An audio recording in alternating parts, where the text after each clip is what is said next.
I started playing softball when I was 8 years old, but my story technically doesn't. It starts way back whenever I was actually first born.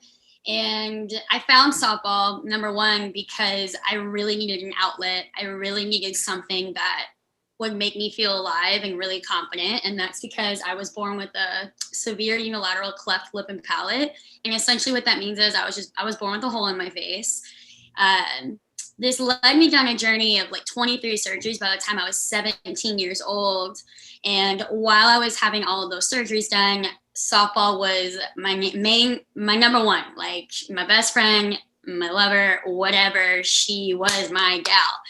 And it was extremely taxing at times doing all of these surgeries because, while everybody was going off and having vacation after their summer season, or they were having like a great winter break after the fall season rolling into the spring, I was having surgery. And so I was just like constantly going. And it really hindered my recruiting process. I was told no way more times than I was told yes, especially when I was having surgeries and they were like, we don't know if you'll come back, or we found somebody while you were recovering, X, Y, and Z.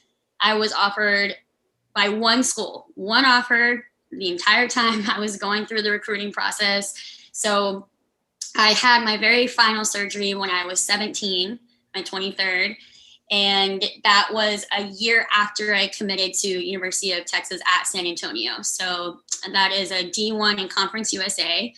And the main reason I had my final surgery in high school was because I didn't want to take that into my college life. I didn't want to have surgery in the summers, and I still had like 4 to go.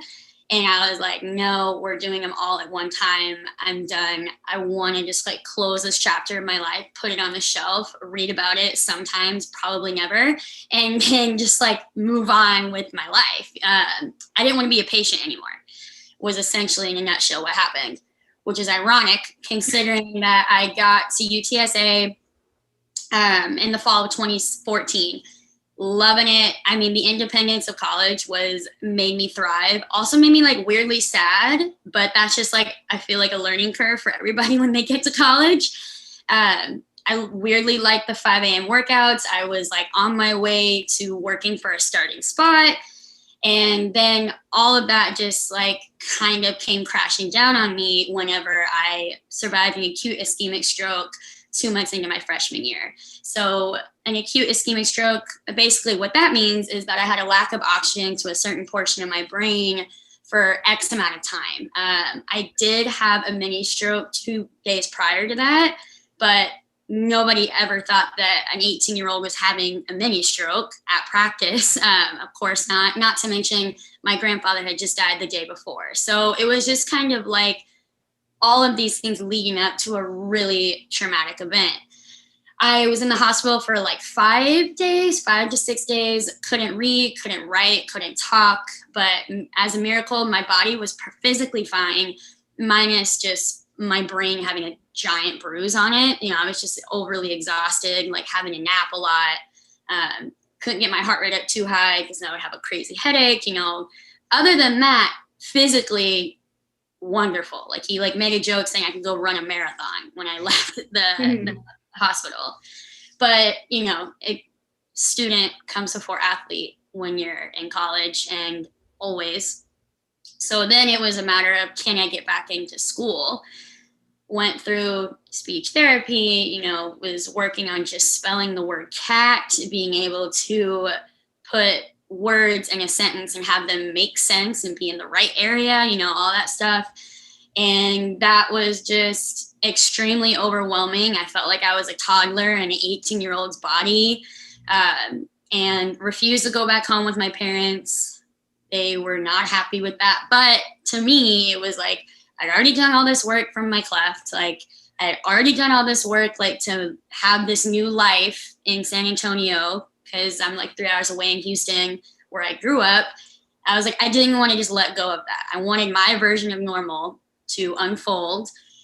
And so then that just led me down a big journey of recovery. And I enrolled back in the spring of 2015, started every single game for the Roadrunners, got some really awesome accolades. It was just like, you know, the comeback story that I couldn't have written better myself, even though, I mean, I did technically write it because it was me. But so then the following year, my sophomore year, basically school was like so hard. I mean, I couldn't remember things. My short-term memory was really tough. I still was having a really hard time comprehending like just anything in general. So like, you know, coursework was really taxing. And I just kind of started feeling as if I wanted a lot more, and I was working really, really hard for something, and the players around me didn't care as much as I did. And that's not a dig on them. I'm still best friends with half of them. We just weren't in alignment anymore. So I transferred to Oklahoma State in the fall of 2016. So moved up there, left a really good situation, like a starting spot, best friends, all the things. Moved up there, and they told me that they wouldn't medically clear me because my medical history was a liability. Then that led me down a journey of finding anyone else that would clear me. And I mean, I just got told no after no after no. And then Coach Shee at OSU was getting, I mean, I didn't know this until honestly recently, that he was getting told no over and over and over again on the back end of things too. So, you know, he was really helping me out, trying to help me play anywhere. And right when I was like, all right, I'm going to hang up my cleats, I've done everything I possibly could. You know, I've tried, you know, I did not try. University of Oregon and University of Georgia were like, we'll clear you. You know, I don't really know what's going on here. You're physically fine, you know, blah, blah, blah. And I chose University of Georgia. So I transferred there in January of 17. So like 4 or 5 months after I just moved to Oklahoma. Was there for 5 weeks, got the starting spot, and then just started to choke because I was so stressed out. I had just done all this work, and I finally got to like such a great, amazing school in the SEC. Like, couldn't believe I was playing there. And then, I mean, I was my own stress ball. I mean, I kind of plummeted. So I lost my starting spot. First time I ever sat the bench. And I pretty much sat the bench the entire season. And I was like, never again. Never again will I do that. I'm not going to waste my few final games. I mean, granted, this is me going in my senior year, but I was like, I can't do that again.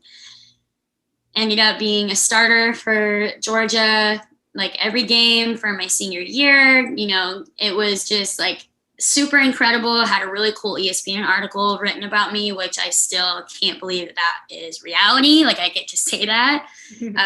I, you know, had a few accolades there, which was super awesome. And I got to take my cleats off at the Women's College World Series, which is, I mean, the biggest stage that college softball has to offer you. So it was the craziest and emotionally taxing journey I've ever been on. But that's essentially my journey within softball. And now I coach, I'm a fitness instructor. I'm a studio manager for a fitness place, and I'm working on, you know, speaking and sharing my story and writing a book. And so that's basically where I'm at now.